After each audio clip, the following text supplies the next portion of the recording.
Bank RBI की दिसंबर 2024 की वित्तीय स्थिरता रिपोर्ट के अनुसार वित्त वर्ष 2024 और 25 की पहली छमाही में वास्तविक जीडीपी वृद्धि दर वर्ष आधार पर 6% रही है, जो पिछले वित्त वर्ष की पहली और दूसरी छमाही में क्रमशः 8.2% और 8.1% थी। हालांकि आरबीआई का अनुमान है कि वित्त वर्ष 2024-25 की दूसरी छमाही में वास्तविक जीडीपी वृद्धि में सुधार होगा, जो मुख्य रूप से घरेलू मांग, विशेषकर सार्वजनिक उपभोग और निवेश, मजबूत सेवा निर्यात और सहज वित्तीय परिस्थितियों द्वारा संचालित होगा। इससे अतिरिक्त ग्रामीण ग्रामीण खपत में सुधार, सरकारी उपभोग और निवेश में वृद्धि और मजबूत सेवा निर्यात के कारण पूरे वित्त वर्ष 2024-25 के लिए जीडीपी वृद्धि दर 6.6% रहने का अनुमान है। आरबीआई के नए गवर्नर संजय मल्होत्रा ने रिपोर्ट में उल्लेख किया है कि उच्च उपभोक्ता और व्यावसायिक विश्वास के कारण भारतीय अर्थव्यवस्था की संभावनाएं 2025 में सुधार की ओर अग्रसर है।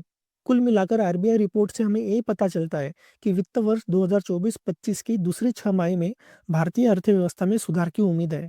अब इस रिपोर्ट से स्टॉक मार्केट में किन सेक्टर को फायदा हो सकता है, ये अब हम समझेंगे। ग्रामीण और शहरी मांग बढ़ने से उपभोग आधारित सेक्टर जैसे एफएमसीजी और ऑटोमोबाइल में उछाल आ सकता है। मजबूत सेवा निर्यात से यहाँ पर हमें आईटी सेक्टर में भी उछाल देखने को मिल सकता है। सार्वजनिक निवेश और सरकारी खर्च में बढ़ोतरी से इंफ्रास्ट्रक्चर और निर्माण क्षेत्रों को बढ़ावा मिलेगा और जीडीपी सुधार के साथ कर्ज की मांग बढ़ने से बैंक और एनबीएफसी सेक्टर को फायदा हो सकता है।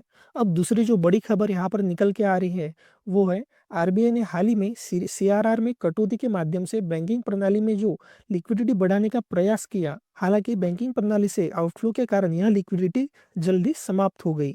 यह न्यूज़ कैसे बैंकिंग सेक्टर पर इम्पैक्ट कर सकती है, ये मैं आपको डिटेल में समझाता हूँ। सीआरआर कटौती से क्या होता है?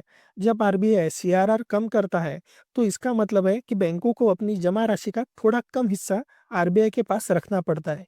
इसका फायदा यह होता है कि बैंक के पास ज्यादा पैसा बचता है, जिससे वह कर्ज के रूप में दे सकते हैं या दूसरे कामों में लगा सकते हैं। यह आमतौर पर बाजार में लिक्विडिटी बढ़ाने का काम किया जाता है।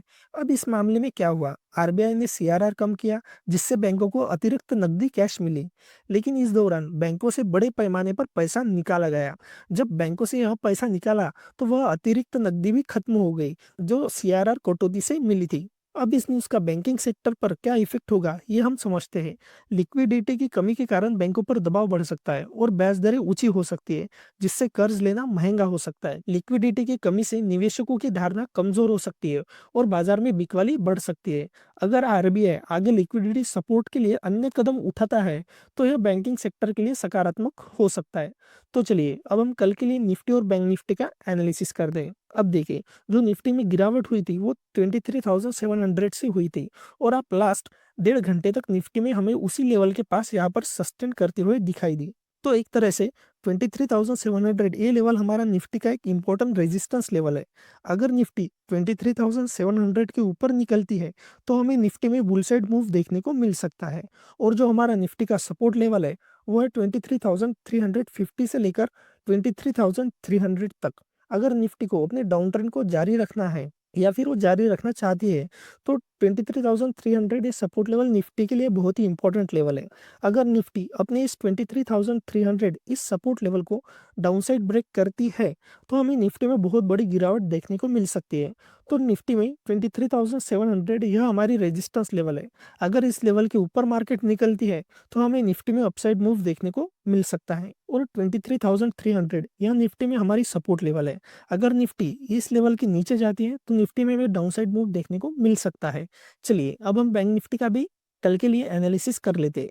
देखिए, बैंक निफ्टी हमें यहाँ पर एक रेंज में काम करते हुए दिखाई दे रही है। बैंक निफ्टी यहाँ से गैप डाउन ओपन हुई और बाद में इसी रेंज में बैंक निफ्टी यहाँ पर हमें काम करते हुए दिखाई दे रही है। अब देखिए, बैंक निफ्टी को अगर अपसाइड मूवमेंट देना है तो बैंक निफ्टी को अपना 51,200 इस रेजिस्टेंस लेवल को ब्रेक करना होगा। ये हमारा रेजिस्टेंस लेवल क्यों है?